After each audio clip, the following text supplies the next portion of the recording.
Manx Radio's Update with Beth Espey.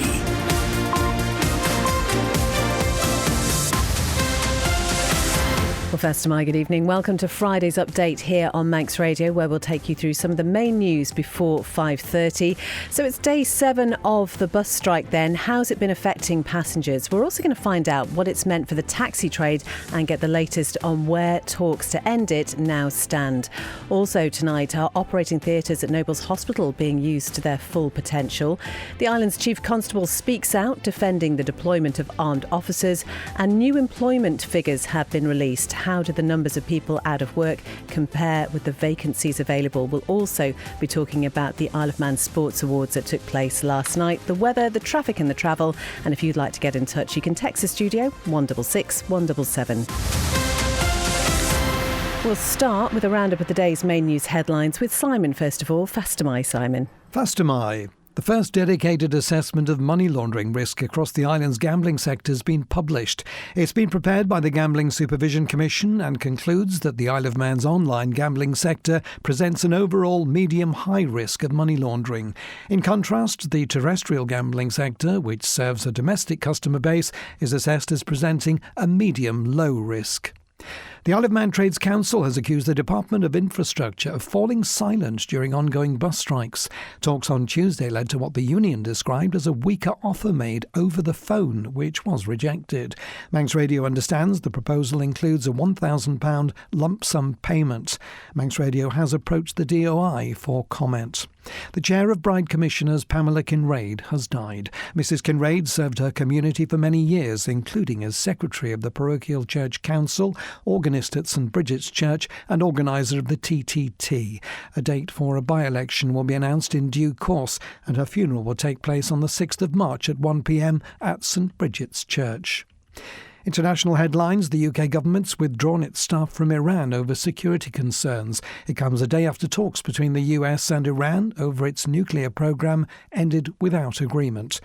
Reform UK says its reported claims of family voting in the Gorton and Denton by-election to police. It comes after election observer group Democracy Volunteers warned it had witnessed concerningly high levels of the illegal practice, where 2 voters use 1 polling booth and potentially direct each other on voting.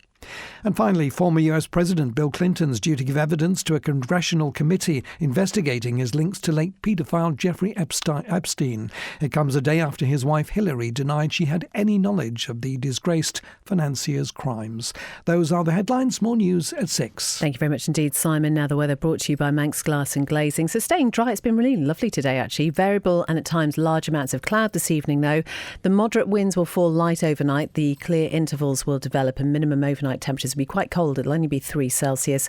Then tomorrow, dry and bright for much of the day. Sunny intervals, but outbreaks of rain will arrive in the evening. Light winds settling to the south. They will strengthen later in the day and highest temperatures tomorrow will be around 9. Manx Glass and Glazing can supply and install single, double and triple glazing. Call 674 573 or visit the showroom on the Snugborough Trading Estate. So it's 3.5 minutes past 5 here on Update. And naturally, we've been following the ongoing bus drivers' strike this week. It's now in its 7th day. The industrial action, set to continue until the 3rd of March, centres on a dispute over pay and contractual terms. So while Bus Vannin operates on limited contingency timetables, some residents are sharing lifts and also taxi firms are reporting a surge in demand. John Farragher is the co-owner of Elegance Taxis and he told Dave Moore that his company has extended its hours and brought in extra staff to cope. It's complicated. There's a mixture of all things that are stopping us from operating. Well, obviously, the bus strike is really a big effect on us. In what way? Well, obviously, people can't get to work. People rely on buses. Yeah. We're getting inundated with more bookings. We are busy. We have actually obviously seen the notice a week before that they were going to have a strike, and we made amends by putting extra staff in the office, getting extra drivers out. Basically, the weather hasn't helped us either. When it's raining, it's 30% busier. But with the bus strike and everything, I'd say it's maybe 50% busier. year. And now, as of when the big payday is, the 24th to 25th of every month, it's manic out there. It sounds to me, in the tone of your voice, that you're not happy. Is that the case? No, we're happy because we're out there I was going to say, driving. yeah. If your wheels ain't turning, you ain't earning. Yes, exactly. So in that way, yeah, it's just one of those things. You just have to cope. When you have these times where it's busy, you have to get extra staff in. We had a chat with the drivers, and we've got night drivers coming out in the early morning to do the mad rush. So it's meeting demand. That's and we are struggling a bit, especially with this weather. Like you said, the weather creates 30% more traffic, so we can't get around quick as we can. I'd say the traffic is 50% worse than normal, with people taking the kids to school more than getting on the school buses, and the road works as well. There's a lot of road works around Douglas, coming into Douglas, so that is the only problem we got. We try to reach out to our customers on social media, asking them to book pre-bookings. With the system we've got with the computerised booking dispatch system, if everyone booked, we'd be able to cope a lot better. We're not saying we'll get everyone on time. We might be 2 or 3 minutes late, but when people phone up, like today, bus strike, it's raining, it's payday, at 10 to 9, hoping to get a taxi to get to work for 9 o'clock, it's impossible. John Farragher from Elegance Taxis talking to Dave there. Well, the Isle of Man Trades Union Council has accused the Department of Infrastructure of going quiet during this round of the bus strike dispute. Sian is with me now. So, Sian, what is actually being said? First am I, Beth. Well, in a statement, the TUC says there's been no revised proposal, no public update, no urgency since talks on Tuesday. Those talks resulted in what the union describes as a weaker offer made over the phone, which was rejected. Do we actually know, Sian, what was in that offer? Well, that's not been made public, but Manx Radio understands it included a £1,000 lump sum payment. The union maintains drivers are seeking what it calls fair, consolidated and pensionable pay rather than one-off payments. And what do we know then about what's going to happen next? The TUC says the dispute could end quickly if the department engages properly, but a further 10 days of strike action have been announced for March, so we could see the reduced contingency timetable continuing to operate for a while longer, depending on what does happen next. Sian, thank you very much indeed. 7 minutes past 5 now. A law allowing terminally ill adults in Jersey to choose to end their own lives has been approved by the State's Assembly. Now, this comes as the Isle of Man's Assisted Dying Bill, passed in March last year, continues to await royal assent. Now, the delay here has drawn international attention, with interest now turning to how quickly Jersey's legislation will receive approval. Jersey's Attorney General told members he'd be astonished if royal assent were refused, warning it could create significant constitutional difficulties. And Jersey's Health Minister has been talking to BBC Radio 4. The vote that we had in our local parliament was quite comprehensive, and I think it reflects the thoughts of our population in Jersey. What would you expect to happen now, typically the process to royal assent?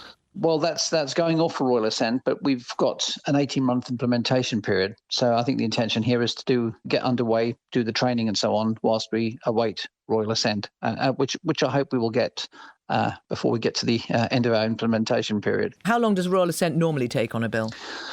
I think it depends on the amount of questions that need to be asked. The law that we've just passed is extremely comprehensive, so I'm not anticipating too long a period, hopefully. So typically, how long would royal assent take? Well, I think in the case of the Isle of Man, they have been waiting 10 months. This is only sort of anecdotal, but I have heard that there are a number of questions that are being asked. But I think that a number of the things that are being asked of the Isle of Man have already been incorporated into our laws. If we end up in a situation where Jersey has this law in place and the rest of the British Isles, or apart from the Isle of Man, do not, are there ways that people could travel to Jersey to take advantage of the law? Under the law that we've just passed this morning, no, you have to have been resident in Jersey for 12 months. I mean, the Isle of Man law would require someone to have lived there for 5 years before they could use the law. Why did you decide to make it 1 year? I wouldn't be able to go back to the exact thinking behind that, but it strikes me as being logical in any event for a year, because we're now talking about terminal illness. So I think if somebody's lived anywhere for 12 months, you might expect them to be able to sort of survive under the laws that surround them. That is Jersey's Health Minister Tom Bonet talking to BBC Radio 4 this morning. It's coming up to 5:10. Well, new figures show almost 1,000 theatre sessions have been delivered since April last year, but utilisation is still falling short of target, apparently. Joined now by Siobhan. Siobhan, what can you tell us about these numbers? So they show that between April last year and the end of January this year, 968 4-hour theatre sessions were carried out. Within those sessions, 2,600 operations took place, which works out at an average of 2.7 procedures per session. So talk to me then about performance levels against the targets. Yeah, Beth, so that's where we start to see a gap. So Manx Care's mandate sets a target of 85% utilisation for elective theatre lists, which measures the proportion of scheduled time actually used for operating. The overall average across that 10-month period was 80.6%, with monthly figures ranging from 76% to 84% at the highest, so performing below that target throughout. And what explanation is there for those targets being missed? Well, the Health Minister, Claire Christian, points to a range of factors, including patient cancellations due to illness, hospital cancellations linked to bed pressures or staffing, and theatre lists ending early if time isn't fully booked. So she also says utilisation dipped between September and January, partly because of increased cancellations and the Christmas and New Year period, when theatres typically focus on emergency and urgent cases. And Siobhan, I guess the big question is whether anything is being done to address this. So what we know is the Minister says that the new elective surgical unit and recent recruitment into departments for theatre and surgery should help reduce hospital-initiated cancellations. Siobhan, thank you very much indeed. You're listening to Update. It's 5:11. We understand that traffic just past the Forge and Santon is quite congested this evening. There is now a set of traffic lights in there 24 hours a day on the main road. That is because there is a section of manhole covers which need to be replaced by the DOI. There's also a 30-mile-an-hour speed limit. So if you are heading home that way this evening or planning to, it might be a good time to think of a different route. Now, the Isle of Man's Information Commissioner has joined dozens of regulators worldwide in warning about the growing misuse of artificial intelligence to create so-called deep fakes. The concern centres on AI-generated images and videos made without consent, which can cause significant emotional distress and reputational harm. Parents and carers are being encouraged to talk openly about online safety as these tools become more accessible. Here's Christian Jones talking to Dr. Alexandra Delaney Bhattacharya. So the law here gives me enforcement powers. So I've got an enforcement toolkit essentially. And my powers are very similar to the powers sort of within the European General Data Protection Regulations, so the GDPR. So I've got powers, I've got enforcement powers. I can order an organisation to stop processing. I could also issue a monetary penalty. But I think what's really important to remember within the Isle of Man context, we're a very, very small office. So we have to work collectively with other organisations globally to tackle what is now a global problem. If we look at some of the effects of AI-generated imagery, if someone were to discover an AI-generated image of them is circulating, what do you think their first step should be? My advice to them would be to firstly contact that company or that firm and exercise their data protection rights and ask for that image to be removed. And I would also be asking questions about, what lawful basis was used to actually process that information. There is always an option for people to complain to my office as well.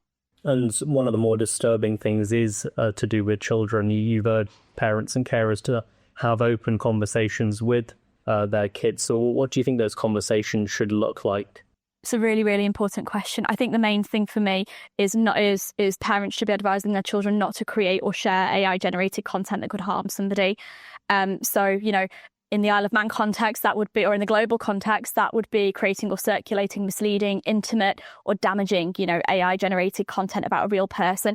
It could be unlawful and it can have serious consequences. Creating and sharing indecent images of a child is a criminal offence in the Isle of Man, regardless of whether AI is actually used. Any information shared with AI tools and services may be really difficult to fully remove as well. That's the Isle of Man Information Commissioner there. It's worth remembering on the island, creating an indecent AI-generated image of a child is a criminal offence punishable by up to 10 years in prison. Manx Radio Travel, serviced by Quayside Tyres. So the main thing this evening appears to be that congestion around the Mount Murray area. Thank you very much to H letting us know about that. That's because there are traffic lights there 24 hours a day on the main road. It's because a section of manhole covers need to be replaced by the DOI. There's a 30-mile-an-hour speed limit there as well, and that will be in place likely until midday on Tuesday. Still also those temporary lights at the bottom of Quegg Hill and on Cool Road near the Business Park, and also on Braddon Road just up from Braddon Bridge. All okay down at the airport. The Manxman's due in around about 20 to 6, heading out for Heysham again at 7:15. Manx Radio Travel, serviced by Quayside Tyres. Call Quayside Tyres on 664417 to book your free vehicles winter check so your vehicle is safe for you and other road users. It's just gone 5:15. The first dedicated assessment of money laundering risks across the island's gambling sector has now been published, and it's been prepared by the Gambling Supervision Commission, providing an enhanced data-driven understanding of the threats and vulnerabilities that face online and terrestrial gambling. Well, Simon is with me now in the studio to talk about this. Simon, can you tell us what is the conclusion of this report? Well, Beth, the assessment concludes that the Isle of Man's online gambling sector presents an overall medium-high risk of money laundering. Now, this is driven primarily by the international nature and the scale of online gambling, which exposes the island to increasingly sophisticated global criminal methodologies. So does this apply equally to terrestrial gambling? Well, no, in fact. In contrast, the terrestrial gambling sector, which serves a domestic customer base, is assessed as presenting a medium-low risk. The document also considers risk from associated and ancillary activities within the wider gambling ecosystem. So then what is the GSC saying about the findings of the report? Well, the Commission says the report marks a positive step for the island and reinforces its commitment to high regulatory standards, transparency and international cooperation. In fact, Chief Executive Mark Rutherford says it shows clearly that while the Isle of Man faces the same evolving threats as other leading jurisdictions, our regulatory framework has continued to strengthen and adapt. The GSC, he says, has increased its supervisory intensity, expanded its enforcement tools, and deepened cooperation with domestic and international partners. So having looked at this, Simon, do you think this strengthens or weakens confidence in the gambling sector? Well, the verdict from Home Affairs Minister Jane Poole-Wilson is that it strengthens confidence in the sector by demonstrating that the island is taking proactive, informed and what she calls proportionate action to address evolving financial crime threats while maintaining an environment conducive to high quality and responsible business. Simon, thank you. You're listening to the Isle of Man's quintessential daily news and current affairs roundup. Update on Manx Radio. Now, new figures show unemployment rose slightly in January, but vacancies also increased. Christian has been looking through this report from Statistics Isle of Man and is with me now.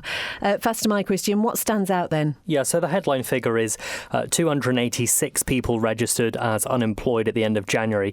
That's 26 more than December, although it's still 84 fewer than this time last year. The unemployment rate remains unchanged at 0.6% though. So tell us about the job opportunities situation. Yeah, so those have gone up quite sharply actually. There were 378 live vacancies recorded, an increase of 130 over that month. Half are full-time, half are part-time, and around half of the part-time roles are classed as seasonal or temporary. Now, the largest number of vacancies are in the medical and health services and tourist accommodation. So, Christian, do these figures show any particular trends about who's actually out of work? So out of the 286 people unemployed, 181 are men, 105 are women, 12 are under 18 and 21 are classed as long-term unemployed, which basically means they've been out of work for at least 12 months or more. Now, geographically, the east of the island is home to the most unemployed people, as might be expected. But the report also includes an International Labour Organisation estimate, which suggests around 731 people may be unemployed and seeking work. and that figure is calculated based on those who might be out of a job but haven't registered with the job centre, and that equates to roughly 1.6%. Christian, thank you very much indeed. It is coming up to 5:20 here on Update, and the Chief Constable has defended the visibility of armed officers on the Isle of Man. Russ Foster says the island has always had armed police, but they are now more forward-facing after a review of firearms capability.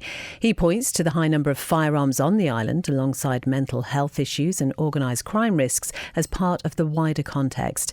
He's also addressed questions about why some officers wear face coverings. We do have organised crime groups that we have scored and mapped who do have access to firearms, and we need to be in a position here in the Isle of Man to respond to that.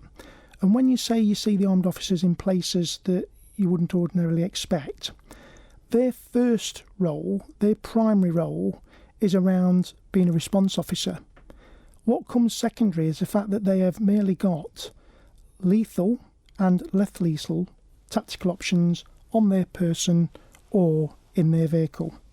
So that's the reason in terms of that positioning. So let's just unpick the face mask perspective. I've mentioned around a duty of care to my officers. Let's just think around this microcosm which is the Isle of Man, and let's just think about the promulgation of material across social media. It's there within seconds. We've seen this numerous times. It's commonplace. If there was such a discharge, officers are entitled to anonymity. And they're entitled to anonymity because there has been incidents whereby, not here, I accept, but where the identification of officers have been made by organised crime groups, and there's been threats to life, which I have personally managed, albeit in another jurisdiction, in terms of threats against those officers' lives and their wider family. So I've hit the reason head on there. I really have. So the masking is so those officers do maintain their anonymity. We are a very small community. As soon as they be identified with their faces, people would know who they were. So that's the reason. That's the Chief Constable, Russ Foster. He was speaking on Man in Line this week, and you can listen back to that full discussion as a podcast on the Manx Radio website.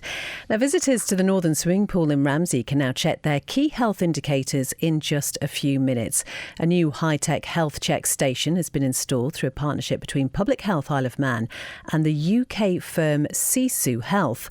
The internet-enabled device offers a free self-service assessment, and Simon has been along to try it out. The healthcare station's been brought online through a joint initiative involving Public Health and UK company Sisu Health. The Sisu Health station is an internet-enabled medical device that enables individuals to undertake a free self-service health check in less than 5 minutes. Director of Public Health is Dr. Matt Tyrer. What it will enable people to do is a 4 to 5 minute health check that looks at their height, their weight, their blood pressure, their body mass index or BMI, their body composition, and a lifestyle questionnaire. The whole purpose here is to support people in early identification, knowing what's normal for them, what their trends are, if things are going up, things are going down. One of the first to try out the new machine was Beachbuddy's founder, Bill Dale. It's interesting. I didn't know what to expect. It's quite easy to handle too because it's all on a screen, so people are all used to computers these days, aren't we? I guess as well, to get the best out of the machine, you've got to be honest with answering the questions, and there were a few fairly personal questions. For instance, how much do you drink at night, that kind of thing. Yes. So I suppose people have got to realise that you've got to be honest to get the right results. There's no reason not to be honest. It's not as if somebody's going to stand there and give you a telling off. Although it does say there, it read that I had slightly high blood pressure and that I might need to do A, B or C, which is good. It's not dictating to you. So a thumbs up from Bill. The final word, though, goes to Ramsey Commissioner Juan McGuinness. He believes the health check station could be a useful tool in taking some of the pressure off doctors' surgeries. Yeah, I think that makes a lot of sense. Being able to take power into your own hands for getting blood pressure measurements without any cost to you as a public member at your convenience in a facility that's open 12 to 14 hours a day, 7 days a week. I think that makes a lot of sense rather than having to book an appointment to see a nurse or a GP when this facility can do it, this machine can do it for you. And you can find the new health check station to the left of the main entrance at the Ramsey Pool. Simon Richardson reporting there about that new health check station. lot of opinions about this on social media, very welcome by some people because, it's difficult, isn't it, sort of keeping up to date. And sometimes we know it's not always easy to go and get a GP appointment depending on where you live. So to have that facility there is a good one. Now, on the programme earlier this week, we talked to you about the former sidecar winner and multiple world and British champion Tim Reeves, who plans to be back at TT 2026 with a new passenger. Her name is Melanie Farnier. The pair will be on board the Carl Cox Motorsport LCR Honda, and it's a return to the mountain course for Farnier. And here she tells us when her first TT actually was. 2015 with Lionel Mansoui, a French guy, 2 times, and after with Estelle Leblond 2 times again, and my last TT in 22 with Paul Leglitz. So happy. It's amazing. And with Tim Reeves, it's really good. I've never had a permanent female passenger either. Obviously my partner also, she's passenger, so we've had a couple of races together, but this will be the first time I've raced with a female full time. It won't take long. We've got a bit of testing planned, and I think once we're at our week in France, we'll be up to speed. And obviously she's going to ride in the World Championship as well. So she's very good. And I'm really happy how things have been going with driving around and on into the course and talk through what she does and what she doesn't do. And she's just, she seems to fit the bill. And to be honest, the sponsors love it. And she's like a breath of fresh air. She's brought something a bit more of energy in, and she's full of it. It's great. Really looking forward to it. And you can hear that full interview with Tim Reeves and Melanie Farnier. Also, Todd Ellis and Emmanuel Clement, who were over on the island a couple of weeks ago on the Startline podcast, which you can find on the Manx Radio Motorsport page. Sport on Update is brought to you by the Print Shed. The main news, obviously, that we've been talking about today is the Isle of Man Sports Awards. They took place last night.